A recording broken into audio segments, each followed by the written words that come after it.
Isa pong pagpupugay na progresibong araw para sa ating lahat, lalong-lalo na po sa lahat po ng nasasakupan ng parokya ng San Matias na pinamumunuan ni Reverend Father Ronnie Cao. Binabati ko po ang ating parokya ng happy 60th founding anniversary.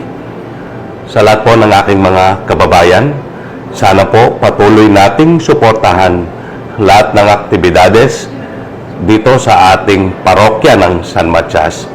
Magtulong-tulong po tayo. Ang ating pong pananampalataya sa ating Panginoon ay lalo po nating pagtibayin. Naniniwala po ako na ang Panginoon ang ating tanging sandalan para sa lahat ng mga pagsubok na nangyayari sa ating buhay.